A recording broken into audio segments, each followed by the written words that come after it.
Well, good morning, everybody. Welcome back to Sandy Bottom Homestead. I hope you're having a fantastic day. It is the first day here in coastal North Carolina where we're really into the 80s. It's about 82 degrees.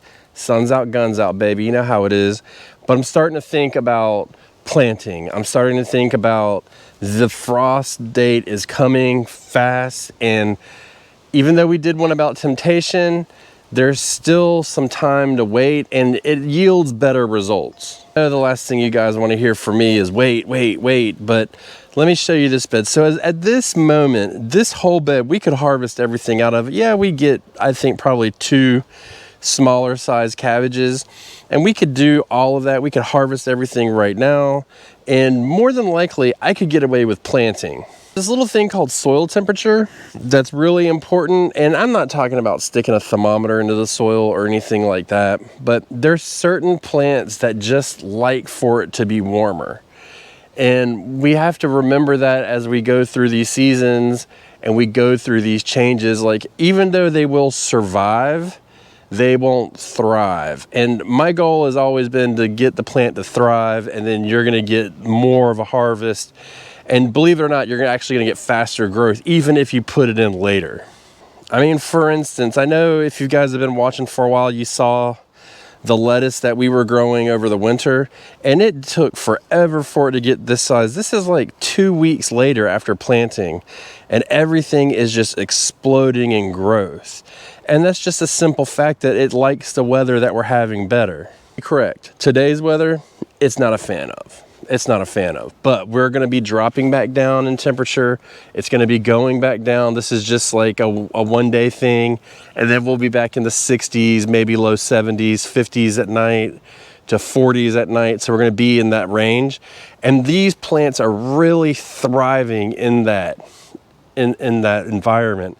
So like in the wintertime when we put the lettuce out, man, it was really struggling. It took a while for it to grow. And that's why we kind of switched our methods from in the fall, we'll do a cut and come again. And then in the spring, we'll just do a whole harvest of the entire head, because we were taking advantage of that. So knowing how these plants work is really important. So like the first one's pretty simple. It's everybody's favorite. And I actually don't know why it's everybody's favorite, but it is the tomato. The tomato likes it a little bit warmer. So even though we may be done with our frost, our technical last frost date is April 1st, we're still gonna wait about a week after that to maybe 2 weeks. And it's real simple why. I'm trying to turn away from the wind here. Is I know in my area, my climate, it's gonna get warm fast. So we rarely ever have, after our last frost date, it doesn't usually stay very mild. We'll start getting those mid 80s very fast. And so we put those plants in, and they will take a lot better. So this bed is another one, and this one's kind of tricky. This is gonna be our squash bed. And so we're gonna put our squash in, but I'm only gonna wait about maybe a week after our last frost. And it's hard to be exact about this, but squash is another one. And right now when I'm referring to squash, I'm referring to like summer squash, zucchini, stuff like that. The winter squash actually needs to be planted, in my opinion, in my experience, later. So we'll wait a little bit after the first frost to get our squash in the ground, not too much. But again, it's that warm weather that it really likes. And then we can adjust that based on how much mulch we put on the ground as well. So what you'll end up seeing out here, if you pay attention, and I'm sure I'll talk about it because that's what I do, I won't mulch right away.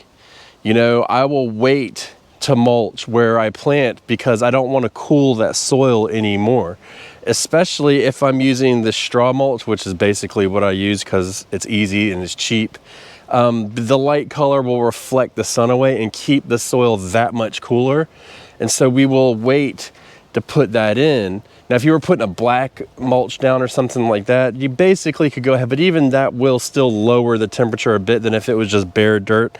It'll lower the root temperature because it's got more barrier to go down. So we'll wait to mulch, and that will help.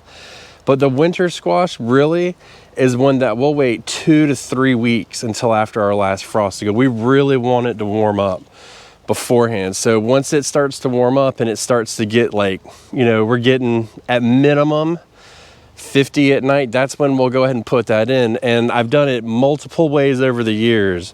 I've direct sowed, I've stuck transplants in the ground. I did the same method at different times, and I will tell you that when I direct sowed, when it was warmer, that was the year I had 2 plants, and I'd only grow 2 plants because that's all we need, where I had come, like, this bed wasn't here, but it was the bed before that. It came from the corner over there, up part of the trellis, and then we measured 45 feet out. Just like that. And I think we got like 30 squash or something like that. And then to take it even a step further, another year we came over here and we had in our compost pile. You ever get something that grows in your compost pile? Such a blessing. Truly, true blessing. It grew out of our compost pile, didn't germinate until July.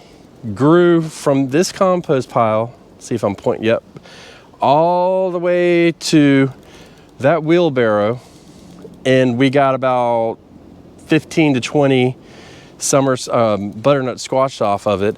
Not only did we get that, not only was it that, but that is a more shaded area of our garden, so we were able to get more out of it. And that was so late in the year, so you don't really have to rush to get things into the ground. You don't really have to push the barriers, you know. So this is either going to be my squash or my pepper bed. I've been tweaking my plan a little bit, but the peppers is another one. We're going to wait probably about 2 weeks before we get them in the ground after our last frost. We're going to get it nice and warm and get it happy, and then we'll put them in the ground, and they will take to the soil so much faster. I mean, just having it warmer, it makes that plant so much more comfortable, and we've seen it before where we'll put it in. And not instantly, I mean, it's not like you drop it on the ground, it's like boom, but you know, within days, it's already putting out new leaves, it's starting to go, and we're catching it at the right time. It's not getting very chilled, so we kind of baby it a little bit, but what this does is this gives us opportunities to get everything else out of our garden. So this is all part of the plant earlier. You can plant earlier, you can harvest later is another part of it, but you can plant earlier in the spring, and when I say spring, we mean winter, right? And then you can plant later in the spring and get more harvest for summer. Believe it or not, that's how it seems to work for us. So if you look at all of what we have going on here, we've got our onions. They won't come out until June. Ain't no rush in that. But we know that we can still put in tomatoes behind it. We know that if it's not too late in June, we could put another round of peppers in. We could put squash in there. We could do stuff like that because we know how it works. You know, we're waiting for this cabbage to head up. It looks like it wants to try. This is our sweet potato bed, another one that has to wait. We don't put our sweet potatoes in until about May here. So, but we put them in nice. They're rooted, as you've seen. They're ready to go. They grow hard. We feed them. We water them. We don't mulch them.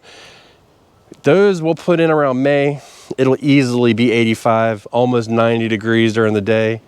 And then once the vines start to cover the ground, then we will start to mulch. And then that'll keep the water in, keep it cooler and all that stuff.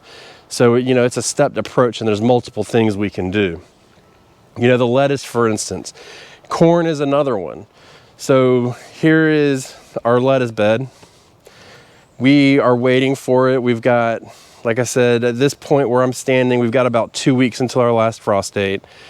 And then it's gonna start getting warm. And typically around our last frost date, these will be getting ready to bolt. They won't be bolted yet, but it can happen at any day, at any moment, at any time.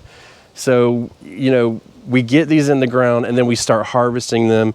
And then we're gonna plant behind them, and we're gonna put corn behind them, but we're gonna give it time. It doesn't have to be a rush because the corn likes it warm as well.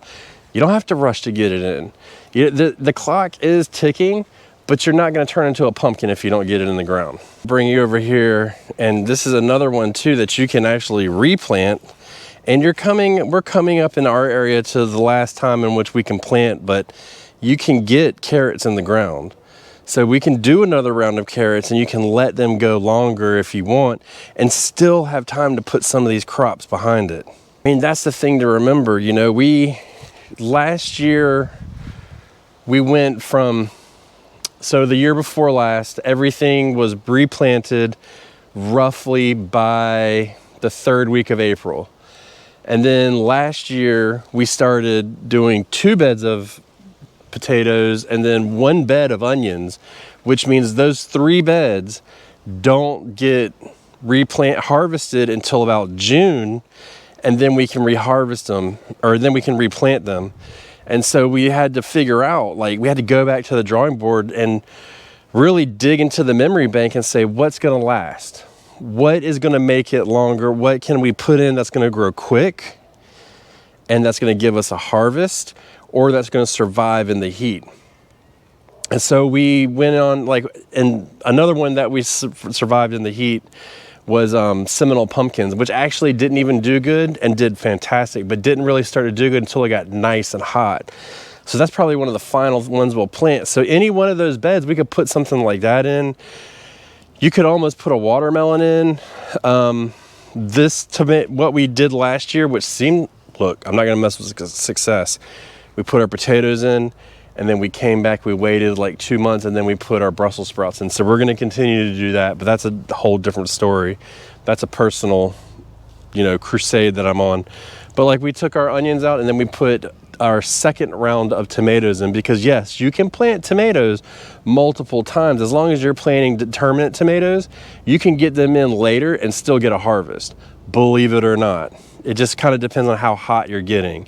So just remember that, like, as you go through, there are options for these things, and this will greatly increase your harvests and make it easier on you, because you're not worried if you've done what we've talked about on this channel, and you've planted earlier, and you've probably spent a month or 2 running in and out, covering plants and stuff like that. It's time to take a break, and it's time to let nature do what it does best. And this is the method that we use. I'm not saying you have to use it. I don't care if you use it, but this is what we've done, and this is how we've managed it, and it really has seemed to help and improve our harvest in our gardens more and more each year.